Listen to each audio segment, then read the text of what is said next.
Porque Claro, séria. eu gostei de tudo. Eu gosto quando as mulheres elas se assumem dessa forma, sabe? Eu acho interessante, porque o padrão da mulher brasileira é esse aí.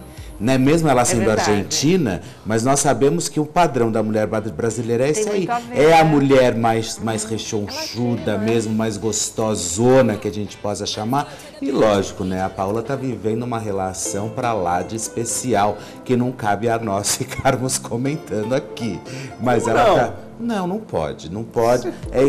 Isso é segredo de Estado, deixa ela pra lá viver o grande amor da vida dela. Não pode falar? Não, de Mas jeito assim, nenhum. sabe que eu acho muito machista a posição de vocês, isso vem muito dos homens, que quando uma mulher se descobre, começa a se dar bem com ela mesma, fala, gente, eu sou maravilhosa, e dane-se o mundo, sempre tem que ter um homem ou uma paixão por trás desse tipo de coisa. Quando, na verdade, a paixão e o amor é por você mesma. Isso se chama amor próprio. Isso independe de homem ou de mulher, independe de você estar apaixonada, querendo namorar com alguém. Não, esse namoro é com a gente mesmo. E esse momento, quando chega, aí ninguém segura. Bom demais. Ninguém segura. E tá aí o show de feminilidade, né, de beleza, de liberdade. E continue, Paula, que tá ótimo. Continua. Agora o pessoal vai querer vai igual de o Thiago, faz ver muito mais. Masterchef é assim, ó.